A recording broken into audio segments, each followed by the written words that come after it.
ও ভাই, কোথায় যাচ্ছেন? মাঠে। মাঠে? নিজের জমিতে না বর্গা জমি? নিজের জমি। নিজের জমি কি এখন কি কাজ মাঠে?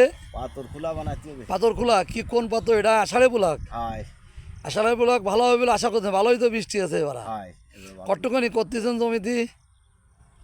মানে কতটুক জমি? তো জমি করবেন আপনি? ওই 70-80 শতক। 70-80 করবেন, সব নিজের জমি তাই তো? জমি। তা ধান মানে এবার এই বুলাকে কেমন হয়েছে, ওই তো বুলাকে কেমন হয়েছে? ভালো হয়েছে, তা আমাকে এই জায়গার একটা ভালো হয়নি আর। কারণ কি কন্দি? এই জায়গায় টায়ার পরে পানি শুনি বাবা বলছে। অভাব হয়েছে তাই না? তো এবার আষাঢ়ে বুলাকে তোর পানির অভাব হবে না, না। আষাঢ়ি বুলাকে ধান খারাপ হবে না। এবং এবং এই ব্লকটাই কৃষকের লাভ বেশি হয়। হাই আপনার ছেলে মেয়ে কয়টা? ছেলে মেয়ে দুটো। দুটো? কি পড়ে তারা? ওই একজন 6 ক্লাসে আর একজন শিশু মানে। শিশু মানে তাই তো? যাকে ভালোই চলতেছে। জায়গা জমি আছে কেমন? ওই মাঠাম জমি ওইরকম 80-90 শতক আছে। 80-90 শতক আছে? যাক, আল্লাহ দিলে ভালোই জমি আছে। আমার বাড়িটা কোথায় একটু বলেন তো? বাড়ি উজিরপুর। উদয়পুর নড়াইল পৌরসভা, নড়াইল তাই তো? হ্যাঁ। কত নম্বর ওয়ার্ড আপনাদের? 8 নম্বর। 8 নম্বর ওয়ার্ড।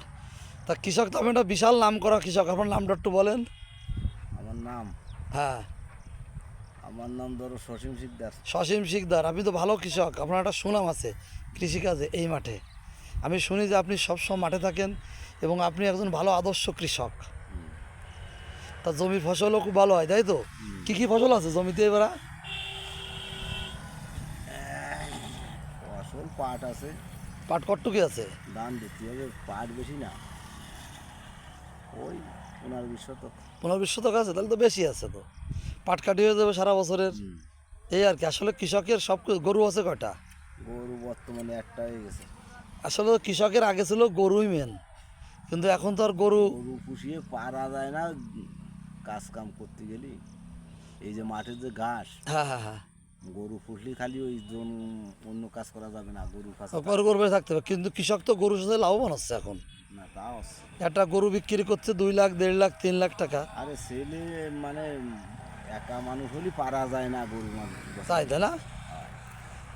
আসলে তো কৃষক তো একাই ভাই, কৃষকের গরুই মেন। আগে তো গরু ছিল, হাল ছিল, এখন না থাকার জন্য তো কৃষকের বেড়া সমস্যা, অনেক সমস্যা হয়েছে। এই যে খেতে গোবর দুধ এসে গোবর, এই যে ধানের দাম নেই, বেজালটা সেই জায়গায়। সেই জায়গায় কৃষক ক্ষতিগ্রস্ত। ধানের দাম নেই, সার ওষুধি সপ্তাহে দাম। এই জন্য কি কৃষক শেষ হয়ে যাচ্ছে। কৃষক শেষ হয়ে যাচ্ছে না। আর তারপরে আগে যে গোবর সার, ধান বেচলি কি বলে কোনো খরচ বাঁচে নেই আমার। হ্যাঁ, আচ্ছা আগে তো কৃষকের গোবর সারটা দিত, গরু থাকতো, এখন তো সেই পরিবেশ নাই। না, এখন সবই আপনারা বাজারে সারের উপর নির্ভরশীল, কিনা সারের উপর। সবই তাই তো? আচ্ছা বাবু, তাহলে বিল দিকে যান, পরে আবার কথা হবে আপনার সঙ্গে।